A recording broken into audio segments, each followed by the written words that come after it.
So now we're inside company, and Jim, it seems like we've been doing this before. We did this before.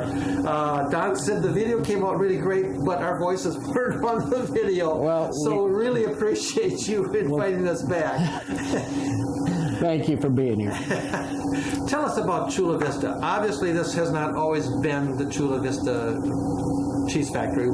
No. Tell us a little bit of the history of the factory. Well, I knew you were going to ask that. Okay. So I looked up the abstract, and okay. I went back to 1839.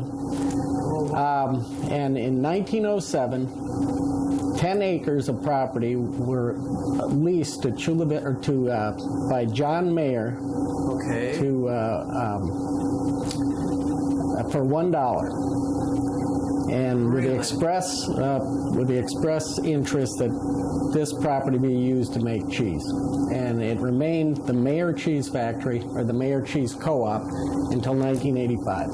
No kidding, it goes back that far. Yep. Okay, we're actually on Mayer Road. So we are on Mayer Road, and his property is right across the street, and it was his property till the early 90s when it was sold, but the Mayer Cheese Co-op was purchased by myself and B&B Supremo Foods in 1985, and we started the Chula Vista Cheese Company. At that particular time. Let's go back to the Mayer Cheese Factory, okay? There was a time in Greene County, and now we're in Lafayette County, but Lafayette County is the same way. Greene County had at one time over 300 factories, maybe not all operating at the same time, but a couple hundred must have been. There was one on every block. And the reason was because of easy access for the farmers?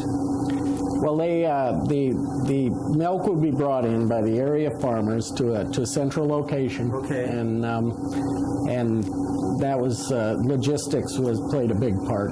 So prior to some trucking company going around and picking up the cans, those kinds of things, or a cheese factory doing it, each farmer brought their own. I know that's what my dad did at Ridge Dairy, just outside of Monroe. So that was the reason why they put the factory here. Yep, and Christmas was a special day because they'd always serve drinks at the unloading station. Okay, beer or wine or both? Exactly. That cheese and beer and wine seem to go together, don't they? Yep. What kind of cheese was made here when it was the Mayer factory? Swiss and Limburger. And that seemed to be real common in this area. There were quite a few immigrants. There were opportunity in the dairy industry for the immigrants to come in, and I do know in the 40s, Joe Marty made cheese here, and after that it was John Dahman and then us. So there's oh my gosh, those are again names that really ring true in the Joe Marty did he started a lot of young farmers in the area and his legacy still goes on today. Okay, let's go back some history of you. Then 1985, you were part of that purchasing of this company to make a Chula Vista. Where were you before this? Valley View Cheese Co-op. Where is that? That is in Lafayette County, 7 miles from here. 7 miles from here. And before that, it was I was at Reiser Brothers. Started there in 1978. We had a great opportunity there to make about 40 different varieties of cheese. Where was that located? Mount Horeb. Okay, where in Mount Horeb is that at? It's a brew pub now called the Grumpy Troll. But if you go in there, you've got to be kidding me! No, you're serious. That's where the Grumpy Troll is. That's the old Reiser Brothers of Wisconsin cheese factory. And if you look on the walls, you'll see pictures of the cheese plant.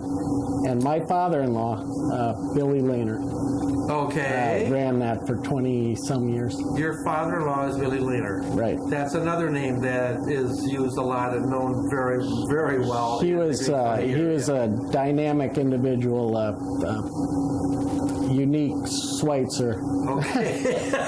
That made an impact. He had an accordion that he played around Monroe. Okay. Yes, absolutely. Correct. Go back to the Reiser brothers. 40 different kinds of cheese were made there. So they were actually, people who don't know Mount Horeb know it's right downtown. It's right in the center, right in the center of town. And we made Swiss, baby Swiss, Colby, Munster, Monterey Jack, and I was able to learn a lot. Oh my gosh! Yes. Okay, so then you went from there to Valley View. Valley View for from '79 till '85, and then we were approached by B&B Supremo Foods. Okay. To streamline their production of Chihuahua cheese.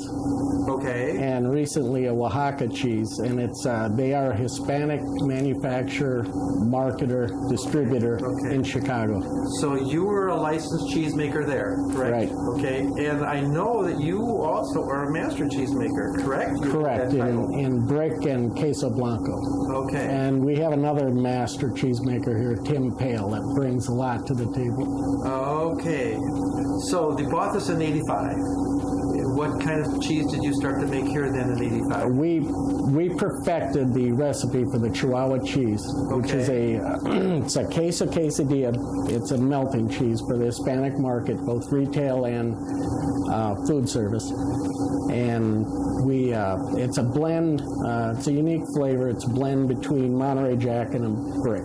Okay, and so you perfected that. Yes. And just by experimenting, trying different things. Exactly. How does one come up with a new kind of cheese? Well, it wasn't a new kind of cheese. We were perfecting the old world in Chihuahua, Mexico. They eat this Chihuahua cheese, and this is our registered trademark. So is it the culture? Is it the rennet? What makes it unique? That's a secret. Okay. It's the culture. It's the culture, but you have to experiment with the culture to be able to get it to the taste that you want. Correct. Oh my gosh. And the salt and the pH and everything's got to be right. And we go through painstaking measures to make sure that consistency and quality is the foremost objective. Okay. So when you make cheese like that, you must have a market for it. Why the switch away from the Swiss Limburger that was here a long time ago to what you're doing today? B&B at the time was buying from a number of different plants, and they wanted to streamline and for the two foremost objectives, consistency and quality. Okay. And we were a perfect fit. Okay. And that's how that happened. So how much cheese do you make here today?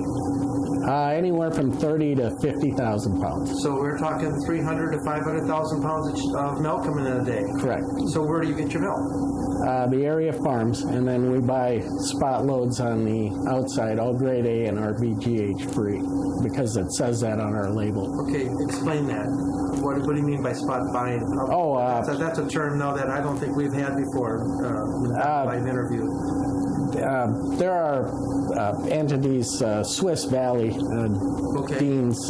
They will put loads on the market available for purchase. And so you can do that on a daily basis or weekly basis, or however the need comes for you to be able to do. Correct. And the balance, that's a balance. The core is our group of farms. Okay. We used to have over 100. And now we've got about half that with the same number of cows. That seems to be the trend of the industry. It's one of my concerns. If you go into, I think there are 12 factories into Greene County, okay? I've always included you in Greene County, then realized you were in Lafayette County. We're like a half a mile away. A mile from there. The dairy industry obviously is huge, but it's changed dramatically. Is that ever going to be a concern for cheese factories like you to know that you can get the amount of milk that you need to be able to get? Is that going to be ever a problem? Provided that the farmers can make money, it all starts there. Okay. And I can not say enough about the quality of milk we get here. It's excellent. Okay. And the guys that are in the business now, although the age of the average age of the farm here is about 58. Okay. I see that people are investing in their operations and they're making the upgrades and necessary changes to continue. Right. So that's encouraging. You made an interesting comment, Jim, and that was that the number of farms have decreased, but we still have the same amount of milk, or even more. I look at our cheese industry. If I look at Greene County, it's just Greene County, and you look at those 200 and some, and you compare the total amount of cheese that they made at one point compared to what the 12 make today. They're making more in those 12 than they were in all the 200 at some point. It seems to be the trend of things. Okay. And we're here for the duration. We're here for the long haul. So what is your future personally? What is the future of this cheese factory, and what is the future of cheese making? Where do you see it, maybe this changing even more so in the future? Well, I'm optimistic. I'm here for the long haul till they kick me out. Okay. And I met my wife when I was packaging cheese for the people who are now my partners. So the future is it looks bright. I think that we're coming up with new products. We just introduced a Oaxaca, which is a string cheese. It's a Hispanic-style string cheese, and things are strong for us. So I think we're going to continue and be able to pay the farms to make them profitable. And as long as they can continue to be profitable, they're going to want to stay in the business to be able to do it. They're going to have somebody there, just like cheese making, to be able to do that. Absolutely. What about you, Jim? You've been in it for a while, huh? Yeah, I'm here till they kick me out. Okay, great. I think we're so fortunate, and I say this in our area, to have the cheese making industry that we do, the dairy industry they have, the economic impact that it has on this area. Not just in cheese making and dairy industry, but all the other related businesses as a result of that go on. So we're pretty fortunate in this area. Absolutely. Okay, we got Cheese Days coming up next year at the gym, and you're going to be invited to be part of our opening ceremony. I welcome the opportunity. Thank you. What we're going to do is I just met with the foreign type cheesemakers a little while ago, and I'm meeting with the Cheese Days Executive Board on the 9th of September, and we're talking about how we're going to do that both in the opening ceremony and on our VFP royalty thing at night. So I think that's why we have Cheese Days. Absolutely. For that and for our Swiss, I don't know how to say the Swiss-German heritage because I come from the German. So do I. So great. Jim, thank you again for having us come back. All right. We appreciate it. I love the history that's here, and the names that you talk about, again, is just, it all ties together. So thank you very much. All right. Appreciate it. Thank very you. much.